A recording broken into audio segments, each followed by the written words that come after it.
Dogs have all kinds of ways to express themselves, from a wagging tail to raised hackles.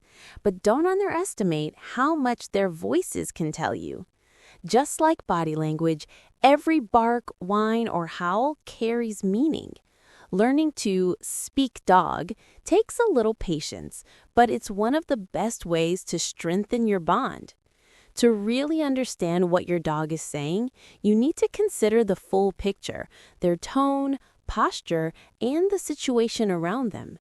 And remember, every dog has their own unique voice. What one bark means for your dog might sound completely different coming from another. 5 common dog sounds and what they mean. 1. Barking. Barking is a dog's main form of communication, their way of talking.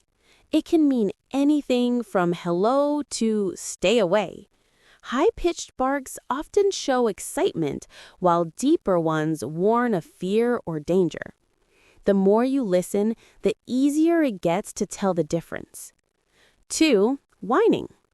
Whining usually means they want something or feel uneasy. It can signal fear, discomfort, or separation anxiety. If it happens often or comes with signs of pain, a vet visit might be needed. 3. Growling. Growling is a warning, your dog's way of saying they're uncomfortable or want space. Sometimes it happens in play, but context matters. Never punish a growl. Yeah. Instead, respect it and help your dog feel safe. Good boy. Good boy.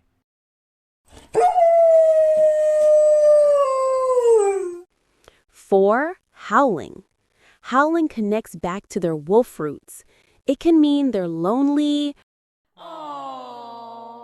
responding to a sound, or just announcing, "I'm here." In 5, groaning and sighing. A deep sigh often means relaxation, while a short grunt can be mild annoyance. Like us, dogs sometimes make noises just to show how they feel. Every woof, whine, and sigh is part of your dog's language. The more you listen, the better you'll understand their world. One sound at a time. Thanks for watching, and I'll see you in the next video.